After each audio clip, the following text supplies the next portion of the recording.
স্বাগত দশম শ্রেণীর প্রিয় শিক্ষার্থীরা। আজ আমরা শুরু করব দ্বিতীয় পাঠের অন্তর্গত তোমাদের প্রথম কবিতা অসুখী একজন। কবিতাটির রচয়িতা পাবলো নেরুদা। কবিতাটি তর্জমা করেছেন অর্থাৎ অনুবাদ করেছেন নবারুণ ভট্টাচার্য। পাবলো নেরুদা নাম শুনেই বুঝতে পারছো একজন বিদেশি কবি, অর্থাৎ আমাদের দেশের কবি নন। ইনি দক্ষিণ আমেরিকার চিলি, যার নামটি তোমরা প্রফেসর শঙ্কুতে শুনেছ, সেই চিলির রাজধানী সান্তিয়াগোতে পক্ষী সম্মেলন হয়েছিল, সেই চিলির প্রখ্যাত একজন কবি। কবিতা শুরু করার আগে আমরা পাবলো নেরুদা সম্পর্কে জেনে নেব। জন্ম 1904 খ্রিস্টাব্দের 12ই জুলাই চিলির পারেল শহরে। প্রয়াত হন 1973 খ্রিস্টাব্দের 23শে সেপ্টেম্বর চিলির রাজধানী সান্তিয়াগোতে। প্রখ্যাত কবি, কূটনীতিবিদ, রাজনীতিবিদ পাবলো নেরুদা চিলির সীমান্ত শহর পাটলেতে জন্মগ্রহণ করেন। তার প্রকৃত নাম নেকতালি রিকার্দো রেন্স বাসোয়ালতো। অত্যন্ত গুরুত্বপূর্ণ এটি ছোট প্রশ্নের জন্য। পাবলো নেরুদার প্রকৃত নাম কি? বেশ বড় নাম, কিন্তু মনে রাখতে হবে নেকতালি রিকার্দো রেন্স বাসোয়ালতো, এবং বানানগুলিও ভালো করে দেখে নিতে হবে। তাহলে পাবলো নেরুদা হলো তার ছদ্মনাম। পাবলো নেরুদা নামটির উৎস চেক লেখক জাঁ নেরুদা, এবং পাবলো নামটির সম্ভাব্য উৎস পাবলো পিকাসো। দুজনেই নামকরা ব্যক্তিত্ব। জাঁ নেরুদা তিনি ওই দেশেরই বিখ্যাত লেখক ছিলেন, এবং পাবলো পিকাসো যিনি চিত্রশিল্পে অত্যন্ত প্রসিদ্ধ নাম, তার থেকে তিনি পাবলো শব্দটি নিয়েছিলেন, আর জাঁ নেরুদা থেকে নেরুদা শব্দটি নিয়েছিলেন। মানুষের প্রতি ভালোবাসা নিয়ে তিনি যেমন কবিতা লিখেছেন, তেমনই লিখেছেন ঐতিহাসিক মহাকাব্য, প্রকাশ্য রাজনৈতিক ইস্তাহার। আসলে ইনি প্রকাশ্যেই রাজনীতির মধ্যে যুক্ত ছিলেন। 1927 সালে চিলির সরকার তাকে রাষ্ট্রদূত করে রেঙ্গুনে পাঠায়। খেয়াল রাখো, 1927 সালে যে রেঙ্গুনের কথা বলা হচ্ছে সেই রেঙ্গুনের বর্তমান নাম ইয়াঙ্গন। পূর্বে তারই নাম ছিল ব্রহ্মদেশ। যে রেঙ্গুনের কথা আমরা শরৎচন্দ্রের লেখায় পেয়েছি, সেই শরৎচন্দ্রের লেখার সেই রেঙ্গুনে ইনি ছিলেন রাষ্ট্রদূত। এ পদে থেকে তিনি চীন, জাপান, কলম্বো সহ ভারতেও আসেন। এতগুলো দেশে তিনি রাষ্ট্রদূত হিসেবে কাজ করেছেন, এমনকি ভারতেরও রাষ্ট্রদূত ছিলেন একসময় চিলির পক্ষ থেকে। 1971 খ্রিস্টাব্দে তাকে সাহিত্যে নোবেল পুরস্কারে ভূষিত করা হয়। তাহলে ইনি একজন নোবেল লরিয়েট, সাহিত্যে নোবেল প্রাপক। চিলিতে অগাস্তো পিনোচেতের নেতৃত্বাধীন সামরিক অভ্যুত্থানের সময় ক্যান্সারে আক্রান্ত হয়ে হাসপাতালে ভর্তি হন নেরুদা। 3 দিন পরেই হৃদরোগে আক্রান্ত হয়ে তিনি পরলোক গমন করেন। তার রচিত গ্রন্থগুলির মধ্যে রয়েছে 20টা প্রেমের কবিতা এবং 1টি হতাশার গান, এ পৃথিবীর আবাসভূমি, প্রাণের স্পেন, বিশ্বসঙ্গীত, চিলির পাথর, হোয়াকিন মুরিয়েতার গরিমা ও মৃত্যু, ক্যাপ্টেনের কবিতা, শীতের বাগিচা ইত্যাদি। আসলে পাবলো নেরুদার জীবন এবং কর্ম বহু ক্ষেত্রকে ছুঁয়ে গেছে। শুধু দক্ষিণ আমেরিকার চিলি নয়, আর্জেন্টিনা, স্পেন, সর্বত্র তিনি ব্যাপৃত থেকেছেন তার কাজ নিয়ে। পরবর্তীকালে চিলিয়ান কমিউনিস্ট পার্টির একজন অগ্রগণ্য নেতা হয়ে ওঠেন। ইনি এমন একজন কবি যার সম্পর্কে ওয়াল্ট হুইটম্যান বলেছেন, তিনি মহান কবি যিনি প্রতিটি শব্দে রক্ত ঝরাতে পারেন। এটি তার যথার্থ মূল্যায়ন। আসলে সারা জীবন সাহিত্যকর্মের মধ্যে তিনি অগণিত নির্যাতিত মানুষের কথা, যারা বর্বর ফ্যাসিবাদের বিরুদ্ধে জীবনপণ সংগ্রাম করে চলেছে, জীবন ও প্রকৃতি আর শোষণ মুক্তির সংগ্রাম ছিল তার রচনার মূল ভিত্তি। তিনি নিজেই বলেছেন, আমি যেমন নিঃশ্বাস না নিয়ে বাঁচতে পারি না, তেমনি আমি কবিতা না লিখেও বাঁচতে পারি না। এটাই বোধহয় তাঁর কবিকৃতির শ্রেষ্ঠ পরিচয়। এবার আমরা জানব যে কবিতার তর্জমাকার বা অনুবাদক নবারুণ ভট্টাচার্য সম্পর্কে। যদিও বইতে তার সম্পর্কে বিশেষ তথ্য নেই, তাহলেও আমাদের জেনে রাখতে হবে প্রখ্যাত নাট্যকার বিজন ভট্টাচার্য এবং স্বনামধন্য লেখিকা এবং সমাজকর্মী মহাশ্বেতা দেবীর একমাত্র সন্তান হলেন এই নবারুণ ভট্টাচার্য। 1948 সালে তিনি জন্মগ্রহণ করেন এবং 2014 সালে তিনি প্রয়াত হন। মৌলিক ও বৈপ্লবিক চিন্তাভাবনার অধিকারী এই মানুষটি তার লেখার মধ্য দিয়ে সমাজের বিশেষ দিকগুলিকে তুলে ধরেছেন। উপন্যাস, গল্পগ্রন্থ, গদ্যগ্রন্থ ছাড়াও লিখেছেন বেশ কিছু কাব্যগ্রন্থ, যেগুলির অধিকাংশই বিদেশি ভাষায় লেখা কবিতার অনুবাদ। যেমন এই মৃত্যু উপত্যকা আমার দেশ না, রাতের সার্কাস, পুরন্দর ভাটের কবিতা, মুখে মেঘের রুমাল বাঁধা, পুলিশ করে মানুষ শিকার, বিদেশি ফুলে রক্তের ছিটে ইত্যাদি। এবার চলে আসি আমাদের কবিতা অসুখী একজন সম্পর্কে। অসুখী একজন কবিতাটি চেক লেখক পাবলো নেরুদার এক্সট্রাভ্যাগারিয়া কাব্যগ্রন্থে লা ডেসডিচাডা নামে সংকলিত আছে। এক্সট্রাভ্যাগারিয়া কাব্যগ্রন্থে লা ডেসডিচাডা, স্প্যানিশ নেম, এই জন্য এইরকম বিচিত্র লাগছে, তার নামে সংকলিত আছে। এই কাব্যটি নবারুণ ভট্টাচার্য অনুবাদ করেন 2013 খ্রিস্টাব্দে। সমস্ত কবিতাগুলি সংকলিত করে তিনি নাম দেন বিদেশি ফুলে রক্তের ছিটে। বিদেশি ফুলে রক্তের ছিটে সেই কাব্যগ্রন্থ থেকে, বিদেশি ফুলে রক্তের ছিটে কাব্যগ্রন্থ থেকে এই অসুখী একজন কবিতাটি নেওয়া হয়েছে। এবার কবিতায় আমরা প্রবেশ করব।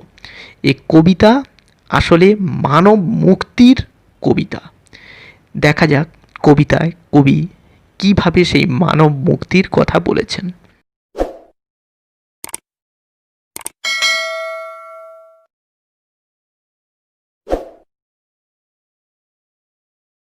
ফেতাড়ু কবি নবারুণ ভট্টাচার্য অনুদিত অসুখী একজন কবিতাটির মূল বর্ণনা কিন্তু উত্তম পুরুষে। শুরু হয়েছে এইভাবে, আমি তাকে ছেড়ে দিলাম অপেক্ষায় দাঁড় করিয়ে রেখে দরজায়, আমি চলে গেলাম দূর দূরে। আমি কে, এ নিয়ে কিন্তু পাঠক মনে প্রশ্ন থেকেই যায়। কবি এখানে তার স্পষ্ট পরিচয় তুলে ধরেননি। আমি হতে পারেন এমন একজন মানুষ যিনি সৈনিক কিংবা সমাজসেবী বা দেশপ্রেমী কিংবা কবি নিজে। আমরা এখানে একজন দেশপ্রেমী হিসেবেই ধরলে সমস্ত পরিচয়টি ফুটে ওঠে। তিনি সৈনিকও হতে পারেন, তিনি কবিও হতে পারেন। তিনি তাকে ছেড়ে দিলেন, তাকে, এই সর্বনাম তাকে চিহ্নিত করছে কোনো প্রিয়জনকে।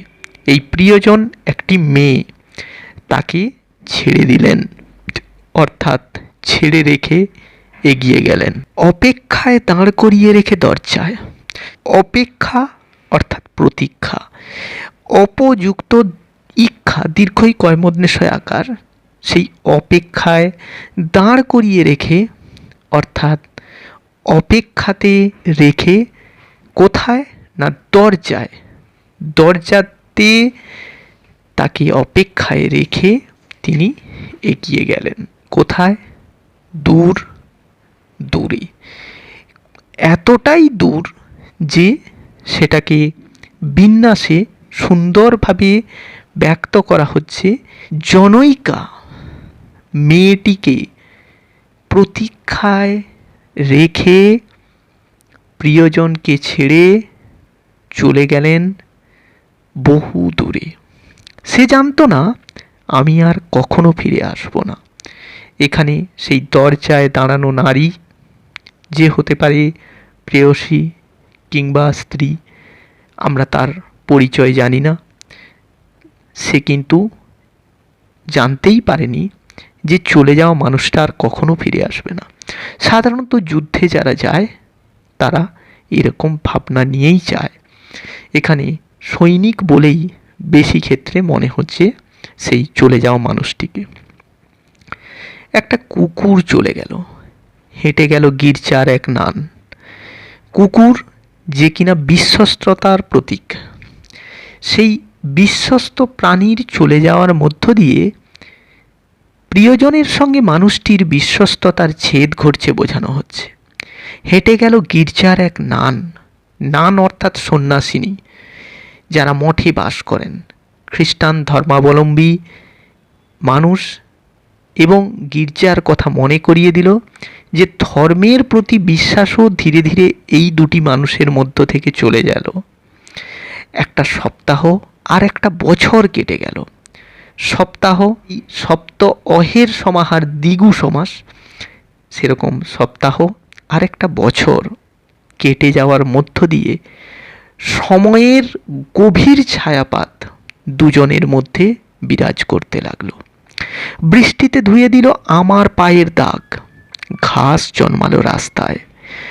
প্রকৃতির পক্ষ থেকে বৃষ্টি এলো। এ বৃষ্টি দুটি মনের মধ্যকার প্রকৃতির পক্ষ থেকে মঙ্গলবারই সিঞ্চিত করলো, যা কিনা সেই চলে যাওয়া মানুষটার পায়ের দাগ, অর্থাৎ শেষ স্মৃতিচিহ্ন। পায়ের দাগ আমরা বুঝি শেষ স্মৃতিচিহ্ন, সেটা ধুয়ে দিল। আর ঘাস জন্মালো রাস্তায়, অর্থাৎ প্রকৃতি তার আবরণে সেই পথকেও ভ্যানিশ করে দিল। আর একটার পর একটা পাথরের মতো, পরপর পাথরের মতো বছরগুলো নেমে এলো তার মাথার ওপর। এখানে তার বলতে সেই প্রতীক্ষায় থাকা মেয়েটির, যে দরজার ওপারেই দাঁড়িয়েছিল, তার উপর নেমে এলো পাথরের মতো, পরপর পাথরের মতো। এটা দিয়ে বোঝানো হচ্ছে পাথর যেমন কঠিন, শক্ত, ভীষণ, সেই ভীষণ সময়ের আঘাত নেমে এলো সেই মেয়েটির ওপর বছরের হিসেব নিয়ে। তার দীর্ঘ অনুপস্থিতির পাথর প্রমাণ দুঃসহ ভার জনৈকা মেয়েটির ওপর, মেয়েটির জীবনে নেমে এলো। অনন্ত প্রতীক্ষা বুকে নিয়ে প্রিয়জনের পথ চেয়ে থাকা মেয়েটির ওপর যে মানসিক যন্ত্রণা, সেই মানসিক যন্ত্রণা পাথরের মতো কঠিন, পাথরের মতো দুঃসহ, পাথরের মতো পৃষ্ট করে ফেলা বছরগুলো নিয়ে এলো। এরপর শুরু হলো নতুন এক অধ্যায়। তারপর যুদ্ধ এলো। এই যুদ্ধ হতে পারে দ্বিতীয় বিশ্বযুদ্ধ। সেই যুদ্ধ এলো রক্তের এক আগ্নেয় পাহাড়ের মতো। প্রায়ই প্রশ্নটি থাকে, যুদ্ধ কিভাবে এসছিল? রক্তের এক আগ্নেয় পাহাড়ের মতো, অর্থাৎ কবি তার জীবদ্দশায় সভ্যতা ধ্বংসকারী দুটি যুদ্ধই প্রত্যক্ষ করেছেন। প্রথম বিশ্বযুদ্ধ 1914 থেকে 18 এবং দ্বিতীয় বিশ্বযুদ্ধ 1939 থেকে 45। চরম মানবিক বিপর্যয়ের সেই দিনগুলি তার কবিতায় উঠে আসছে। সেই যুদ্ধ রক্তের এক আগ্নেয় পাহাড়ের মতো। আগ্নেয় পাহাড় হলো যে পাহাড়ের গর্ভ থেকে বিস্ফারিত হয় অগ্নির উদগীরণ। সেই অগ্নির উদগীরণকারী পাহাড়ের মতোই রক্ত স্নাত যুদ্ধ নেমে এলো এই মানব সমাজের বুকে। শিশু আর বাড়িরা খুন হলো।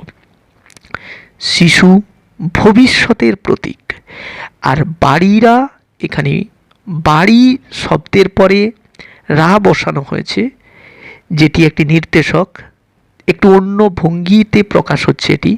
আসলে বাড়ি হচ্ছে নিরাপত্তার প্রতীক, অর্থাৎ শিশু আর বাড়ি খুন হওয়ার মধ্য দিয়ে ভবিষ্যৎ এবং নিরাপত্তা দুটোরই বিনাশ হলো এই যুদ্ধের ফলে, এটা বোঝানো হচ্ছে। সেই মেয়েটির মৃত্যু হলো না। এত কিছুর পরেও কিন্তু প্রতীক্ষারত সেই রমণী এখানে এলো সেই মেয়েটির কথা প্রথমবার, তার কিন্তু মৃত্যু ঘটেনি। সমস্ত সমতলে ধরে গেল আগুন। যুদ্ধের প্রভাবে সমতল জুড়ে আগুন ছড়িয়ে পড়ল। শান্ত হলুদ দেবতারা যারা হাজার বছর ধরে ডুবেছিল ধ্যানেই, উল্টে পড়ল মন্দির থেকে টুকরো টুকরো হয়ে। তারা আর স্বপ্ন দেখতে পারল না। শান্ত হলুদ দেবতারা, দুটো বিশেষণ ব্যবহার করা হয়েছে। শান্ত, আসলে দেবতার যে মূর্তি তারা নিশ্চুপ থাকে, তাই তাকে শান্ত বলা হয়েছে। হলুদ বিবর্ণতার প্রতীক। যে মন্দিরে থাকা মূর্তিগুলি ছিল, যে দেবতার মূর্তিগুলি ছিল, তারা বিবর্ণতায় ঢেকেছিল। হাজার বছর ধরে ধ্যানে ডুবেছিল বলে মানুষ তাদের মনে করত। কিন্তু কবি এখানে তাদের অন্য দৃষ্টিভঙ্গিতে দেখলেন যে সেই নীরব এবং বিবর্ণ হয়ে যাওয়া দেবতারা মন্দির থেকে টুকরো টুকরো হয়ে উল্টে পড়ল। আর তারা সেই স্বপ্ন দেখতে পারল না, অর্থাৎ মানুষকে তারা আর স্বপ্ন দেখাতে পারেনি। মানুষের মনে যে বিশ্বাস বোধের জন্ম দিয়েছিল এই দৈবী মহিমা, তার প্রকাশ আর রইল না। অন্যদিকে দেখতে গেলে যুদ্ধ সময় এবং ঘটনার ওপর বিরাট রকম প্রভাব ফেলে। তাই স্থাপত্য সুষমা, ভাস্কর্য সবই এইভাবেই যুদ্ধের প্রভাবে নষ্ট হয়ে যায়। সেই মিষ্টি বাড়ি, সেই বারান্দা যেখানে আমি ঝুলন্ত বিছানায় ঘুমিয়েছিলাম, গোলাপি গাছ, ছড়ানো করতলের মতো পাতা, চিমনি, প্রাচীন জলতরঙ্গ সব চূর্ণ হয়ে গেল, জ্বলে গেল আগুনে। এই জায়গাটি খুব ভালোভাবে মনে রাখতে হবে কোন কোন জিনিস ধ্বংস হয়ে যাওয়ার কথা বলা হয়েছে। শান্ত হলুদ দেবতারা তো মন্দির থেকে টুকরো টুকরো হয়ে পড়ল। তারপরে ধ্বংস হয়ে গেল মিষ্টি বাড়ি। আসলে এই মিষ্টি বাড়ি কবির শৈশবের বাড়ি। সেই বারান্দা যেখানে আমি ঝুলন্ত বিছানায় ঘুমিয়েছিলাম। ঝুলন্ত বিছানা, ঝুলযুক্ত অন্ত প্রত্যয় করে হয়েছে ঝুলন্ত, অর্থাৎ সেই ঝুলে থাকা বিছানায় কবি যেখানে ঘুমিয়ে বড় হয়েছিলেন, সেই স্বপ্নের মায়াময় পরিবেশ যেখানে গোলাপি গাছ, ছড়ানো করতালের মতো পাতা নিয়ে বিরাজ করত, আর চিমনি অর্থাৎ ধোঁয়া ওঠবার পাইপ, ধোঁয়ার পাইপ, সেই চিমনি, প্রাচীন জলতরঙ্গ। জলতরঙ্গ হচ্ছে এক ধরনের বাদ্যযন্ত্র যেখানে সুরের সৃষ্টি করা হয় পাত্রে আঘাত করে। সেই জলতরঙ্গ, সেগুলো সব চূর্ণ হয়ে গেল, জ্বলে গেল আগুনে। প্রশ্ন এটিতেই থাকে, সব চূর্ণ হয়ে গেল, জ্বলে গেল আগুনে, কি কি চূর্ণ হয়ে গেল? তাহলে তোমাকে এখানে মনে রাখতে হবে, একে শান্ত হলুদ দেবতারা, 2 নম্বরে মন্দির, 3 নম্বরে কবির মিষ্টি বাড়ি, 4 নম্বরে কবির শৈশব খ্যাত সেই বারান্দা যেখানে ঝুলন্ত বিছানা ছিল, 5 নম্বরে গোলাপি গাছ, 6 নম্বরে করতালের মতো ছড়ানো পাতা, তারপর 7 নম্বর চিমনি, 8 নম্বর প্রাচীন জলতরঙ্গ। 8টি নাম তোমাকে উল্লেখ করতেই হবে যখন তুমি উত্তর দেবে। যেখানে ছিল শহর সেখানে ছড়িয়ে রইল কাঠ কয়লা, দোমড়ানো লোহা, মৃত পাথরের মূর্তির বীভৎস মাথা। সমগ্র শহর কাঠকয়লায় পরিণত হয়েছে অগ্নি উৎপাতে। শুধুমাত্র দগ্ধ না হওয়া দোমড়ানো লোহা আর মৃত পাথরের মূর্তির বীভৎস মাথা এখানে লক্ষ্য করা যাচ্ছে। আর কোনো কিছুই অবশেষ নেই।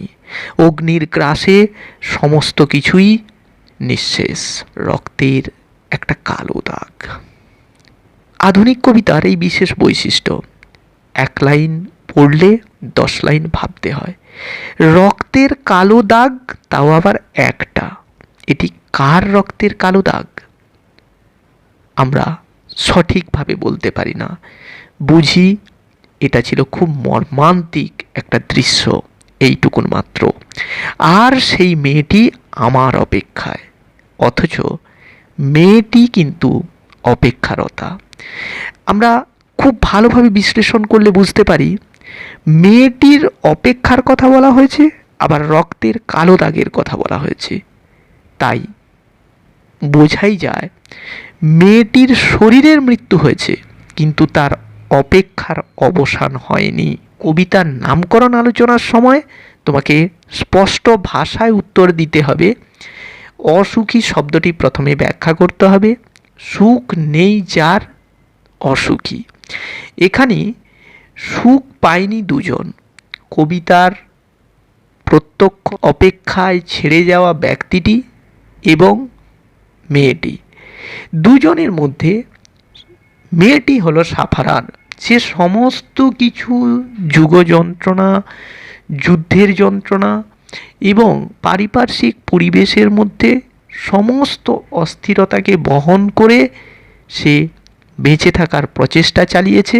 কিন্তু রক্তের একটা কালো দাগ, এই বাক্যবন্ধের মধ্য দিয়ে তার শারীরিক মৃত্যু হয়েছে, কিন্তু অপেক্ষার শেষ নেই প্রমাণিত হচ্ছে, আর সেই মেয়েটি আমার অপেক্ষায় বলে। অন্যদিকে যিনি দূর থেকে এই ঘটনাকে পর্যবেক্ষণ করছেন, তিনি যন্ত্রণা বুকে করে সমস্ত সুখ বর্জন করে অসুখী মানুষে পরিণত হয়েছেন। তিনিই সেই আনহ্যাপি পারসন যাকে প্রত্যক্ষভাবে অসুখী বলা চলে। তো সে অর্থে কবিতার কথকই হলো অসুখী। আর অন্যদিকে দেখতে গেলে এই কবিতার পাঠকবর্গ কবিতা পড়ার পর কোনো সুখের সন্ধান পায়নি, বরঞ্চ দুঃখের এক গভীর যন্ত্রণা, এক গভীর বিষাদকে বহন করে তারাও হয়ে ওঠে অসুখী। তাই নামকরণ অত্যন্ত ব্যঞ্জনাময় এবং তাৎপর্যপূর্ণ। সুন্দরভাবে জিনিসটাকে উপস্থাপন করতে হবে। এর জন্য তোমরা সহায়িকা বইয়ের সাহায্য নিয়ে এগোতে পারবে আশা রাখছি।